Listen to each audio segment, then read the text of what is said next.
Hey guys, welcome to the Massive Iron Channel. I'm Steve Shaw. In this video, I'm going to talk about the one major compound movement I've never performed a single rep with.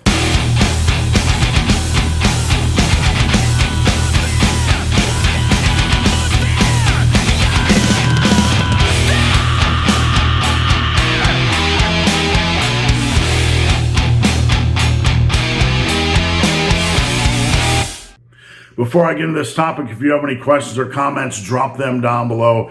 The best topic ideas I turn into videos just like this. If you need coaching, check out the link below. I'd love to work with you. Now, talk about the major compound lifts. You have squats, you have deadlifts, you have bench, you have dumbbell and barbell variations.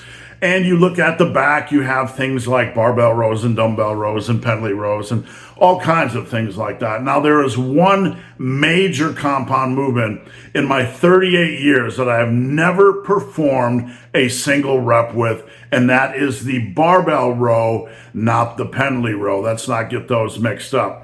For those of you guys that don't understand the difference, the pendlay row, you're pulling from a dead stop off the floor. A barbell row, you're standing up, your body, your torso is leaning a little bit forward, and you're driving your elbows back. I've never performed a single rep of barbell rows ever in my entire lifting career. I have tried a couple sets of Yates rows, I won't lie, but conventional barbell rows, never tried a single rep. You're probably asking why.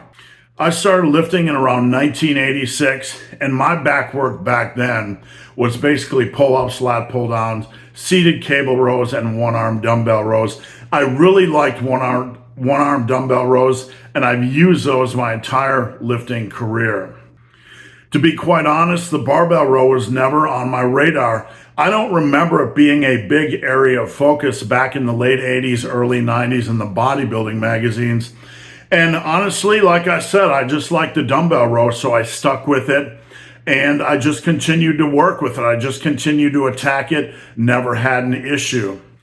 Around 2006, I learned about a lift called the pendlay row, and I started implementing the pendlay row, pulling off the ground in a dead stop position, and I found that I loved the pendlay row as well. It was easy on my lower back. I was able to get good drive and good feel on my back. I had a good mind-muscle connection while using power. And the more and more I progressed with the pendlay row, the more I realized for me it was a much superior option compared to the barbell row. I started to notice some common things going on with the barbell row that made it less and less appealing for me, and therefore I never wanted to try it. Now, there are a couple issues with the barbell row, and I'm not saying this is a bad lift, and I'm not saying it can't work for you. It certainly can, and I have many clients that use it. But one of the things with a barbell row is it can place a lot of stress on your lower back. A pendlay row, you get to set the weight down for a split second, you get to rebrace and then pull. I like that feel, I like that rhythm. Set it down, breathe, brace, and pull. The pendlay row makes it easier for me to focus, it says, and really get in good quality, consistent reps. Now, you watch people doing the barbell row and they don't get a break. There can be a lot of stress on the lower back. It can almost be easier to cheat because I find as the weight gets heavier and heavier, you notice that lifters start to get more and more upright to the point where you see some experienced bodybuilders. I've seen some Mr. Olympia competitors almost upright, pulling with like a 4 to 6 inch range of motion. I'm not making fun of them, but it almost looks like a power twitch. You know, I'm not saying they're not getting anything out of it for their upper back, but it just looks kind of like a ridiculous variation. For these reasons, it's just never been an appealing lift for me.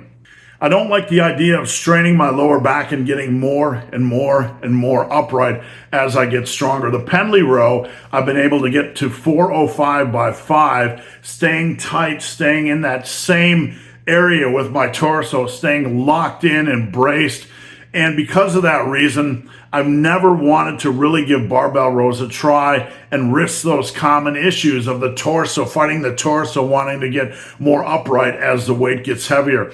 I think this is pretty natural. Your body is very adept at trying to seek natural leverage positions. And when the weight gets really heavy, it makes more sense to take stress off the lower back which is usually the weakest muscle in the group, and get a little bit more and more upright.